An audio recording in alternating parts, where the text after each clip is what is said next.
Hi day boys and girls, it's Alex for PokerStars.net. Today we're gonna have a different video than the previous one. On this one we're gonna play Nl5 Zoom 6 max game, so 6 max is much different than the full ring game. Main difference is that we are much more often on the blinds, so we have to fight for the blinds much more. We can play only premium hands, we have to steal the blinds more and defend them against the wide opens. And the difference in Zoom games to the normal games is that in Zoom games we have much less information, so we have to rely on the stats and on the notes much more than we usually do in a classical games. So we cannot pay attention, for example, who lost the previous hands because we were not on the same table with him on the previous hand. Okay, so I'm gonna try to explain everything while we play. Here it goes. We are on the two tables, so you can see everything properly. Here with the King 10, we're gonna open and try to steal the blinds if it's folded to us like it is. So this guy calls. Let's see. He did not fold the previous time in the position, so this time we're gonna try to see if he can fold of this ragged board, or maybe we can catch some runner outs like a queen, so we can barrel more, or ace, which is always a scare card. And he just folded on the flop, so that's a pretty good outcome. The king 8 suited, we're gonna try to attack the blinds from the cutoff if it's folded to us. From the cutoff we're gonna use 2.5 sizing to give us a better price at attacking the blinds than the classical 3 times size. And from the bottom we're gonna use 2 times size, so we have much better price to steal the blinds, and we have a better price to call free bet from the blinds.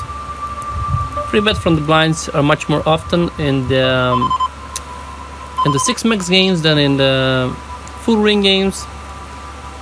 Okay, so we have a free bet from the blind. We have zero information on this guy. If we have information that some guy is really aggressive from the blinds, but he also folds a lot to 4-bet, we can try to 4-bet bluff him. Let's see about this guy.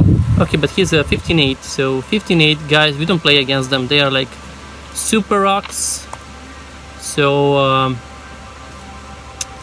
we'll never try to like 4-bet bluff them, because they just always have the good hand.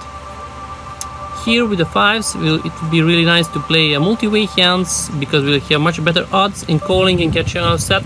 But in a heads-up pot, out of position, we're gonna fold the 5s, since they play. It's really hard to play them out of position. It's really hard to like check call all the time or check raise and get called. So what we're gonna do on the next card? So it's important to think these things through before we get into the hand. So here I would open with 5-6, but this guy is free betting from the small blind 38% of time, so that's a lot of free steals. So I'm just gonna let it go. If I see no aggression, if somebody is just folding or calling from the blinds, I'm gonna open really wide, more than 50% of time. And if I see a lot of aggression from blinds, I'm gonna tighten up, only open hands that they're gonna defend against the free bet, or that they're gonna 4-bet bluff.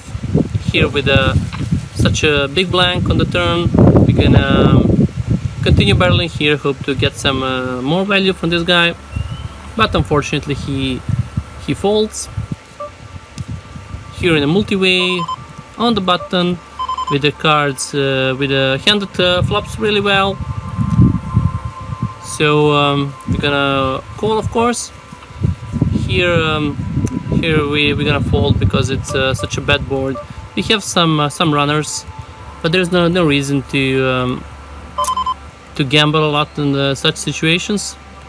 It's much better to fold and wait for a for a better situation here against this guy. Let's see, he last time when he got a free bet from the cutoff, he folded. So we're gonna try to barrel him off his hand. And this guy, he opens 50% from the button, but he folded last time when he was free bet. So same thing, we're gonna try to barrel him off. Here with only gut shot, we're gonna make one continuation bet, hope he folds, or maybe we can catch some hearts so we can continue barreling. But on such a bad turn card with not enough FQT, we're gonna fold. This guy does not have a king, so he has either a flush draw, either 8s, 9s, 10s, but he will not fold them, so there's no reason to try to bluff here.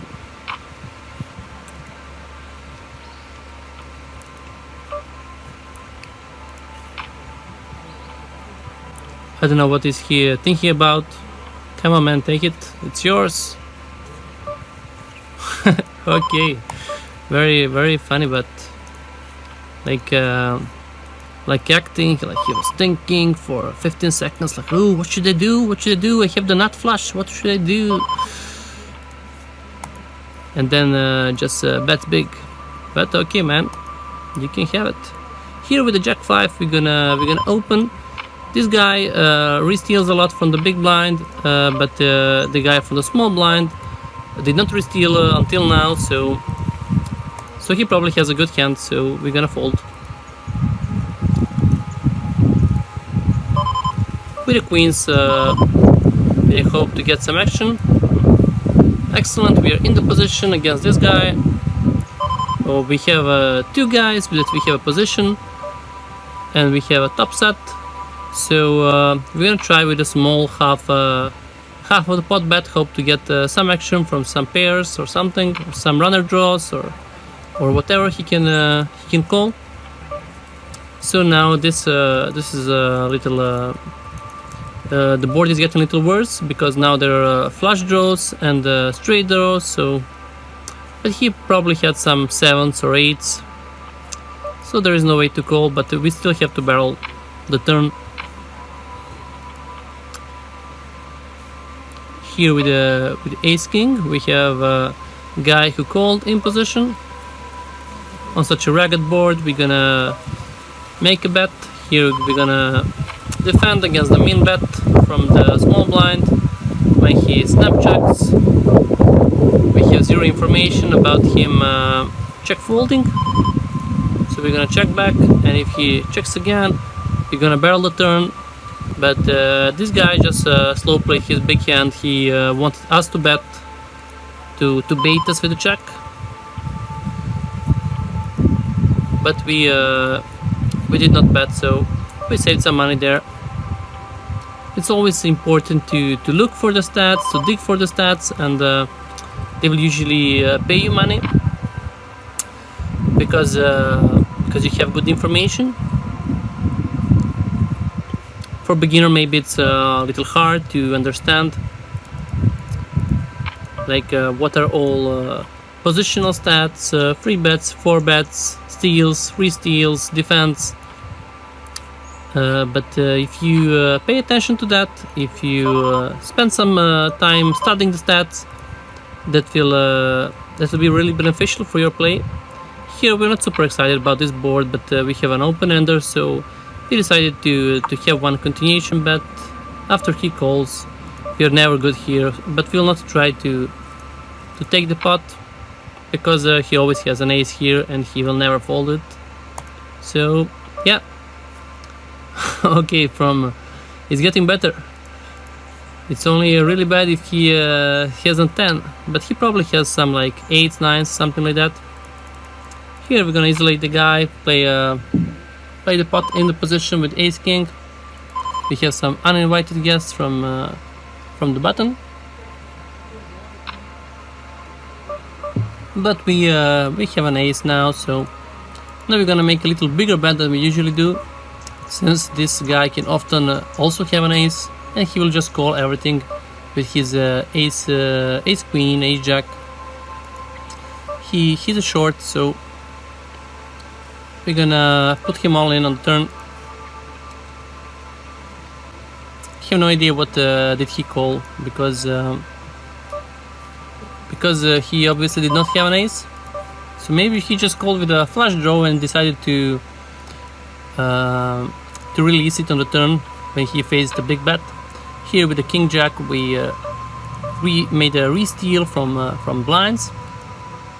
So from small blind we will usually always free bet against the button and the cutoff to give us initiative after the flop, and also to give us a chance of winning the hand before the flop, because usually players opening from the button and from the cutoff having much wider range than guys opening from UTG and middle position.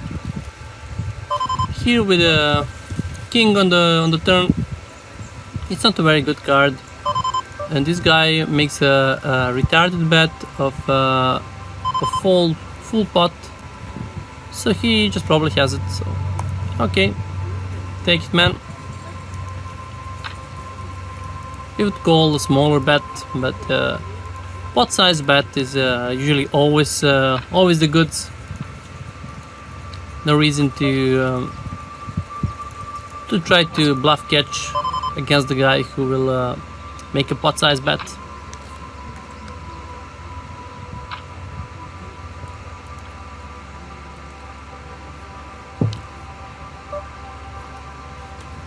With a queen 7 we're gonna open the button if it's folded to us. 5-3 suited, same thing. So we're gonna open button 50%, sometimes even 60% of time, depends on our opponents. Here we are getting in this session we're getting a little unlucky, getting 3 bet often from the blinds, but it will not happen often. Not often, but it will not happen always. So we still have to give us a chance of stealing the blinds. With ace-9 suited, we're gonna open from every position. In a 6-mark surrounding, that's a pretty good hand. Let's see how it goes from now. So I was playing maybe 45 minutes before I started recording. Now we are 1 hour and 12 minutes into the session, winning 4.4 for 280 hands played. Pretty good results for now.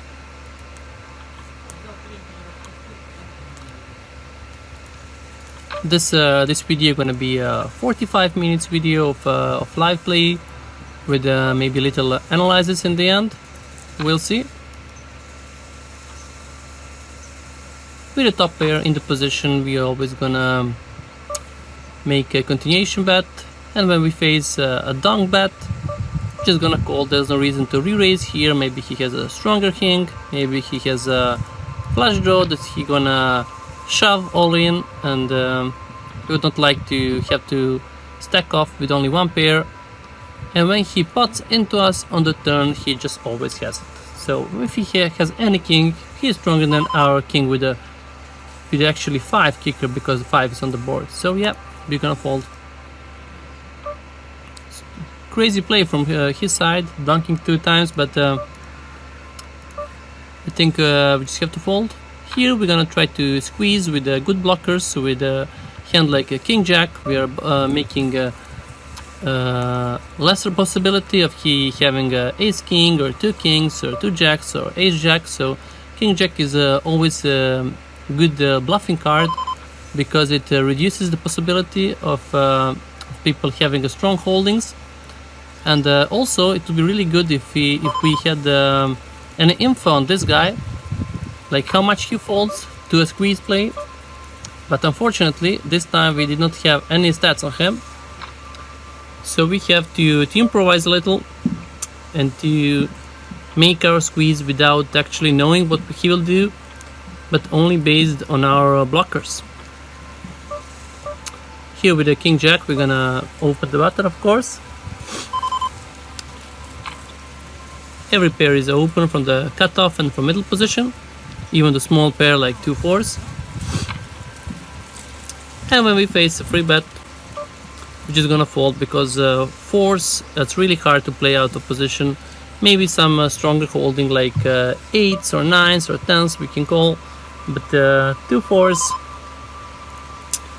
are really hard to play post flop, even if we have a best hand pre-flop. Here, let's see how much this guy folds. Out of position, he folds 67% of time. He does not re-steal, re-raise too much, so we can make continuation bet here, hope to get the fold. Some guys who are re-raising on the flop a lot, we can opt just to check back with a third pair, like in this situation. So this is the reason I was telling you that you should try to dig more into stats and try to understand them more, so you can have more information and more edge on your opponents. But also, first thing, like most important, is to understand how to play 6 max games, and before that you need to understand how to play full ring games. They are a lot of different. If you did not check my previous video, check it. It's a full ring video where I play much different than in this one. I play only like the really strong holdings, since in a full ring game we can play only really strong holdings, since we are not in the blind so much, so we don't need to defend the blinds or attack the blinds so much. Here with top pair we're gonna value bet on the turn. Here if he has an ace, we are probably beat, but we still have to bet on the turn, because if he has a flush draw, he still gonna call, and we're still gonna have some value from his flush draw. And here we're just gonna check back and hope we are good on this river. So yeah, this guy was drawing to a flush with jack. So we still got 2 streets of value from his hand with our only weak top pair. That's a pretty good outcome.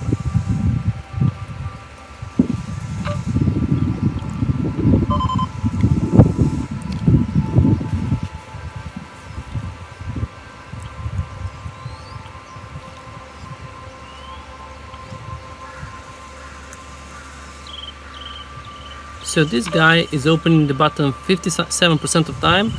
He got free bet 2 times and he folded both times. So we hope he's gonna fold again, that he has some weak holding, or that he only calls, so we can still have a chance of winning with a card that flops really good, like 4-5 suited.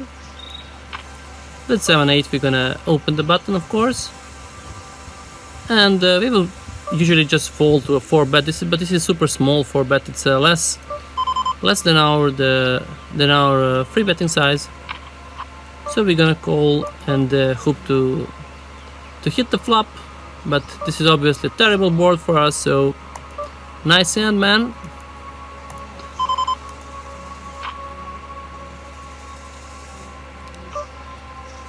King 8.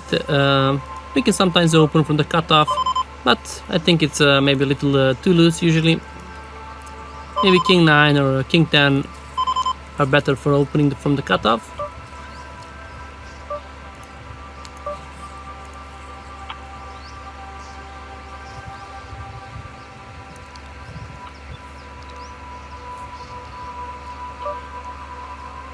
Four, 6, super weak holding. But this guy is actually free bet quite a lot from the big blind, so we're gonna skip this one. With ace king, we can sometimes make a continuation bet here. It's pretty wrecked board, but the reason I'm opting to check back is because this guy from the small blind, he always has a pocket pair. Overcalling from a small blind, and this guy is a reg. He always have a pocket pair, so we have to check it back. But since he checked again, we're gonna try to steal it now. Hope he will not re-raise or call here. Hope he's just gonna fold his like 4s or 5s or something like that. And if he doesn't, we're gonna barrel the river again and hope to take him off this hand. But when they both fold, it's of course excellent outcome. We only have ace high in the multi-way pot.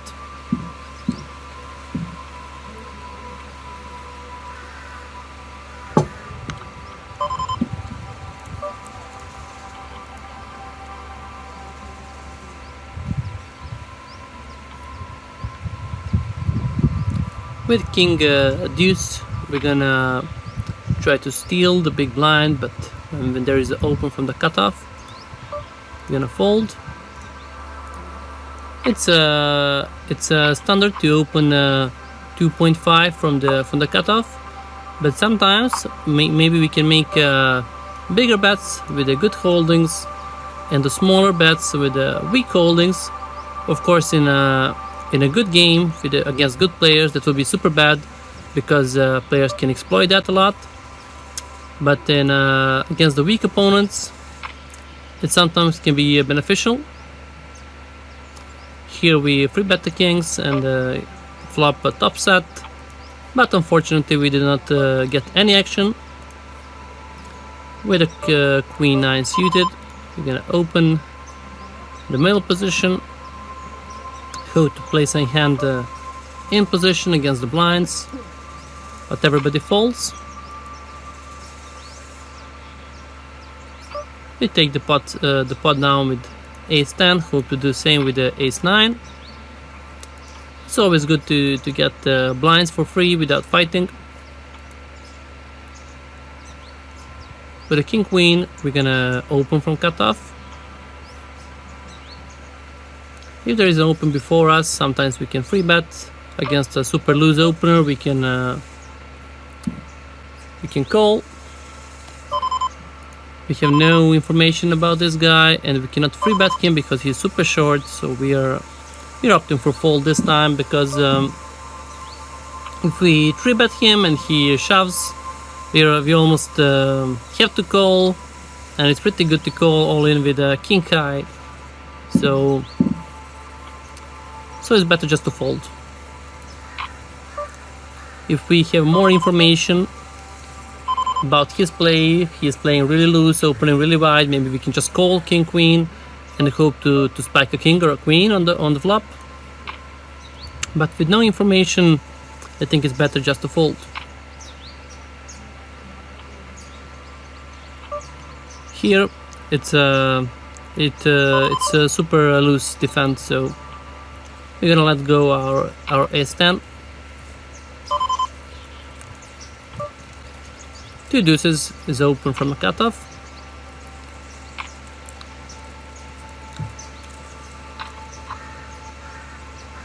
In a multi-way, even in position.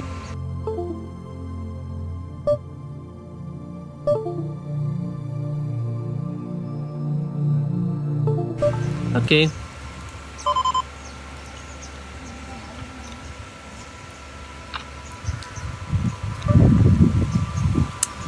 Ten free, we're gonna be open, but these guys are really aggressive from the blind, so we're gonna skip it.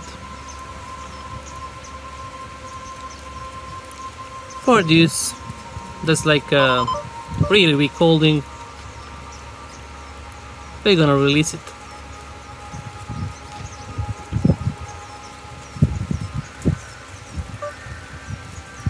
So this session gonna be around 45 minutes. Hope to get into some interesting situations, some big flops, some big pots.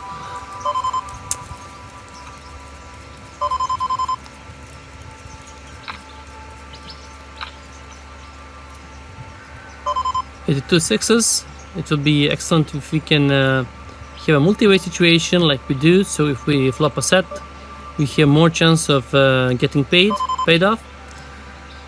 But on this board, there's no reason to continue. There are a lot of hands that beat us now, and when this guy bets, it's just best to fold. With the small pairs, sometimes we can make a continuation bet or some little looser call, but usually we'll have to flop a set to continue. This guy just limps in a middle position, so we're gonna mark him as a fish. On this board, We are not very afraid of ace because he just limp calls, so he usually does not have an ace. So. But still, some guys just limp call with like ace 7 or ace 5 or something. We cannot know actually, but I think on this board it's a pretty good board for a continuation bet. The two aces, we're gonna squeeze here, hope to get some action, but unfortunately they both fold. We are not getting into many interesting situations in the last few minutes. Everybody are just folding, but that's how it goes. Sometimes there's action all the time, sometimes there is just a folding all the time. But we don't mind if we can just keep taking the blinds down. If people are not fighting back, that's still good. From middle position, we're gonna open king 10 suited. Okay, so again we take a blind down. That's fine.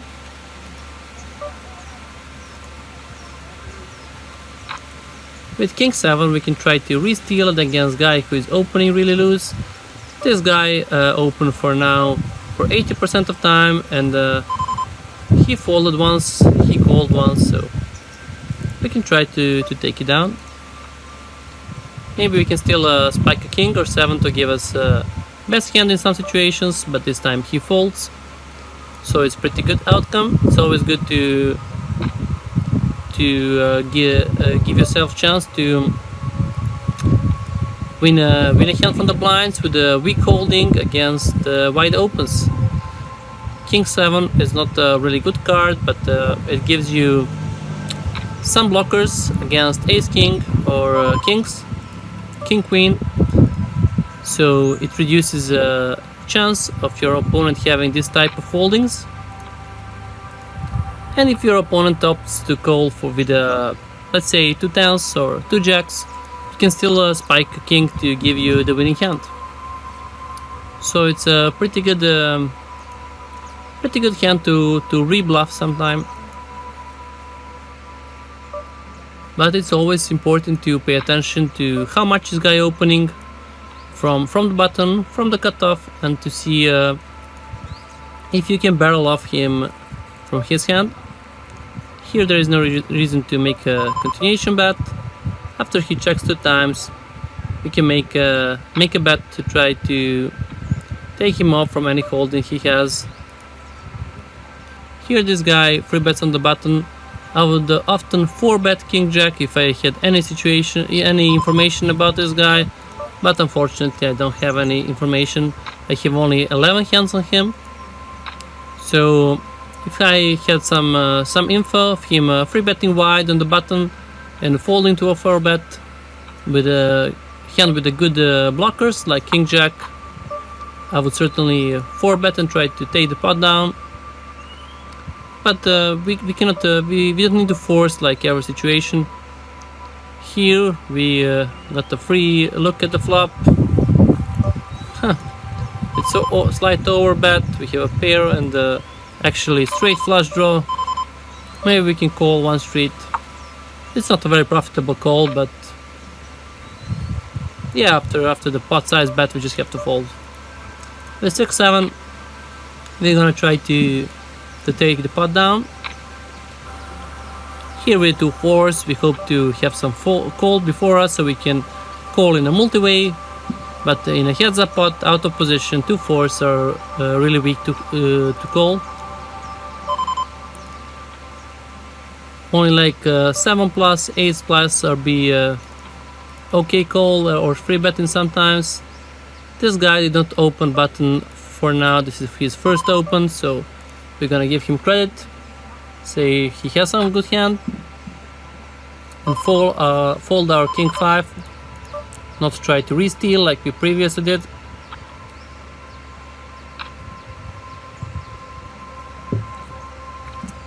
With 8-9 suited, we're gonna try to re-steal or call.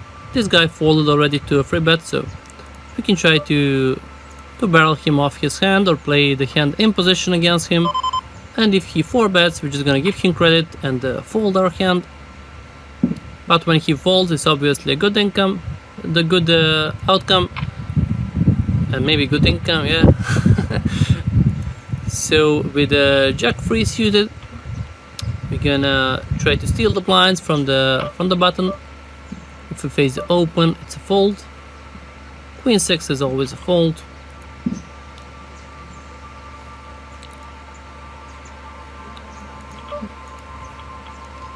For a deuce, suited can sometimes be a 3-bet bluff. Not very often. Yeah, we have no information on this guy. So in a Zoom game, even especially in such a big players pool like here on the PokerStars, it's much harder to get stats on the players because there are a lot of players. And in smaller websites with the less players, you can much easily gather stats on players, so you have more info. But also here with only one pair, we can just check and hope he checks back. But if he barrels again, now we don't not beat anything. We only beat 4. But if he had Jack 10 that was only draw on the flop, he now have a straight. So let's just fold and keep it simple.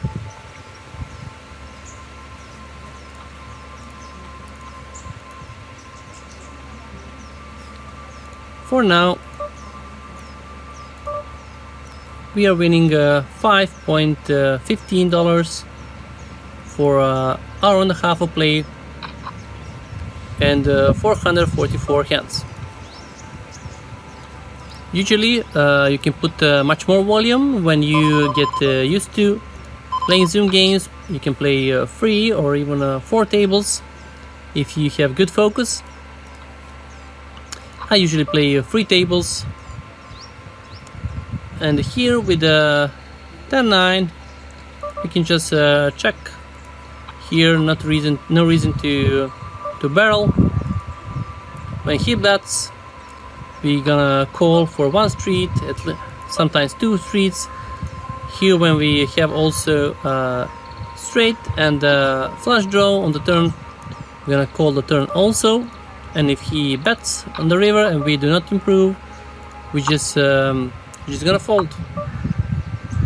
Okay, so he had a king. Nice hand, bro.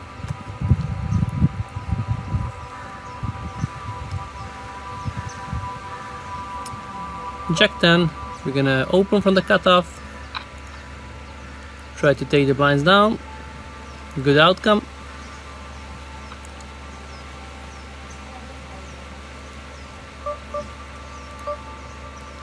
Here with the king 10, we can call, we can 3-bet. I think the 3-bet is slightly a better option than calling. I would only call against guy who is 4-betting a lot. But since we have no info on this guy, and since this is Nl5, so people are not 4-betting like crazy, we can assume he will not 4-bet really wide and profitably 3-bet king 10 suited on the button.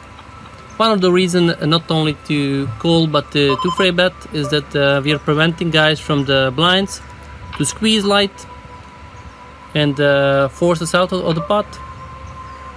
Here we defended with Jack 8, but on this board we just have to fold. Here's one of the rare situations where we can continuation bet with our weak pairs because there is only one overcard. So let's try to take the pot down with our 6s. Hope you're gonna fold, but when this guy calls, he either has a king or a pocket pair. So only pocket pair we were beating was 2s and 4s.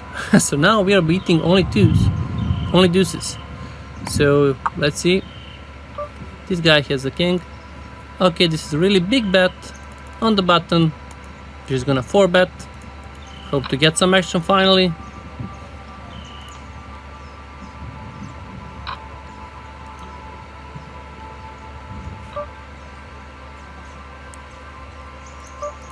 This guy calls. There is a flush draw there. We're gonna shove this board, hope to get the call from a queen or from ace of hearts. We are quite ahead of these hands.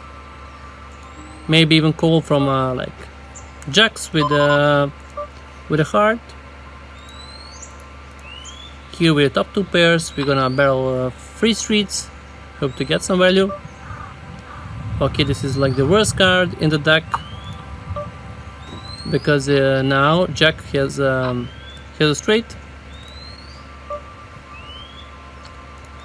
With ace queen, I would opt here to free bet. If this guy shoves, I'm just gonna call, not be super excited about that, but I think it's too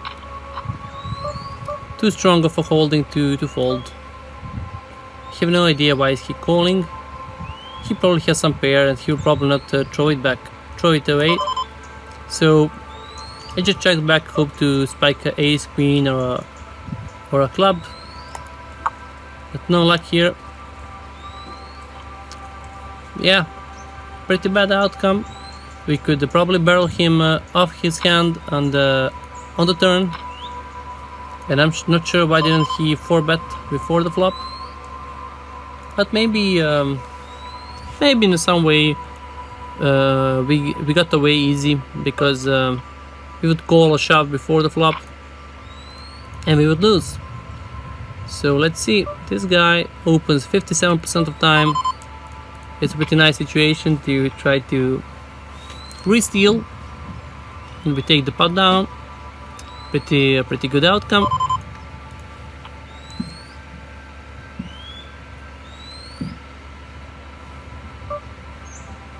With ace-8, we would like to play on the button against the blinds, but against cutoff open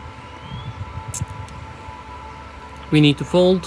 Sometimes we can free bet with more information, but I think hand that is better for free betting is small suited ace, not middle suited ace like ace-8, but more like ace-deuce, ace-3, ace-4, ace-5, because we also have possibility of hitting a straight. And if we are against a bigger ace like ace-queen, it's not really important if we have ace-deuce or ace-8. Our kicker is still not good. Here with the ace-10 we're probably gonna make one call. This is an excellent card for us. I mean, he continue barreling. Let's see. We're probably good, but this guy is really aggressive. So yeah, we're gonna let him have it. And this guy 4-bets. He probably has some good holding, but our hand is too strong to fold. We flop really good, so hope he has an ace-king or ace-jack. And if he has aces or queens, we're just gonna lose all the money. Yep, we're gonna shove the flop. Hope to get a call from the ace or from the flush draw. Yeah, so guy had a flush draw. Hope he does not hit the diamond. So yeah, very good outcome.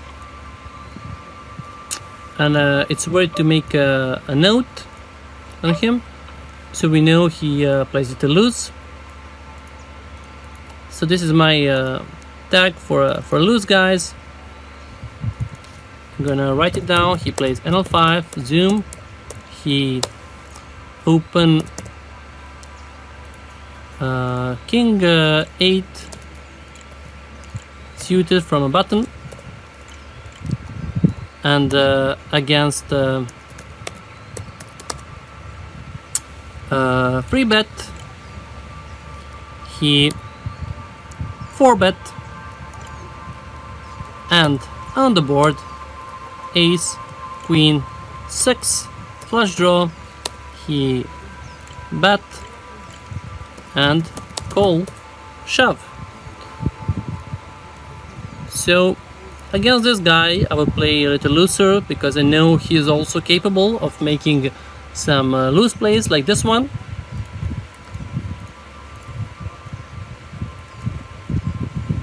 This time we were very lucky to hit our 2 pairs against his flush draw and to hold.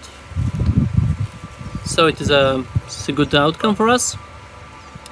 With 10-9, we're gonna open the button, hope to take the blinds.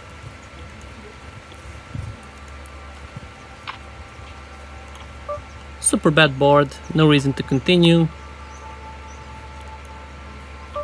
Against 2 players, we would always make a little tighter plays against 2 players than in the heads-up pots. In the heads-up pots, we're gonna make little looser plays, little more continuation bets, try to steal more pots. But in a 3-4 player pots, we're gonna be super straightforward. Here, this is a really good hand to squeeze, but this guy already made a free bet, so we're just gonna fold.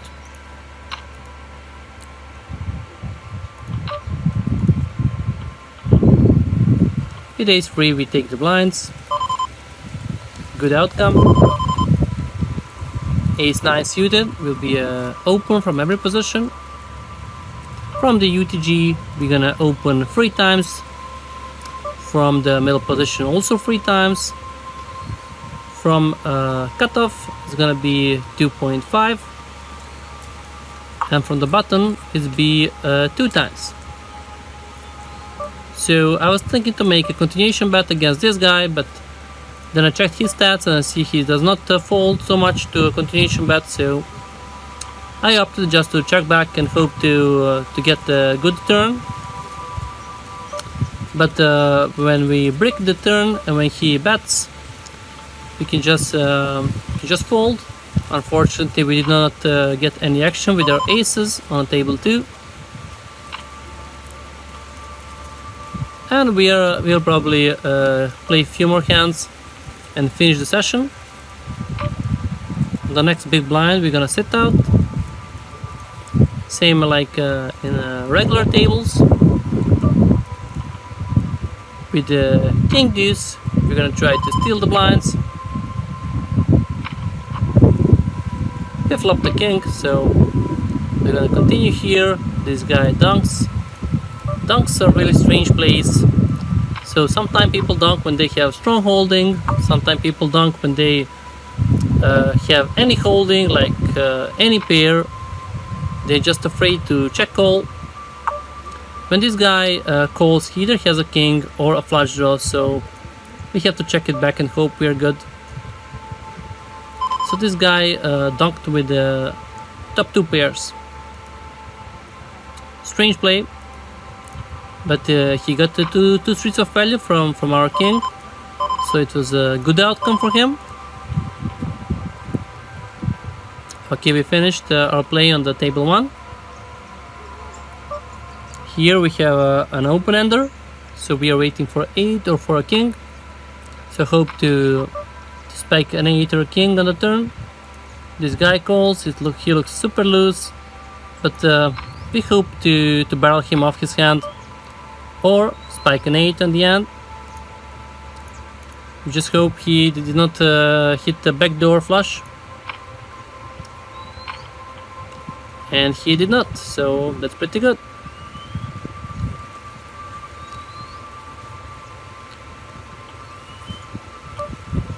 Okay, these guys are not re-stealing too much. We're gonna try to steal the blinds with king 6.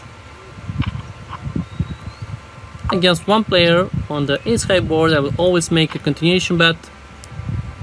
Try to take him off his hand. If he has anything other than ace or a 10, he will probably just fold on this board. Yeah.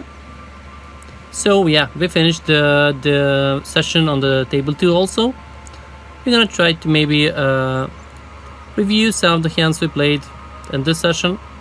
So session ends with plus 11 for 1 hour and 44 minutes. If we played 536 hands. Okay guys, that's it for today. If this is maybe a little too advanced for you, I would suggest understanding first the full ring game, then understanding the position properly, and then finally understanding stats and how to use them. Thank you very much for watching. I hope you learned something new, and see you next time.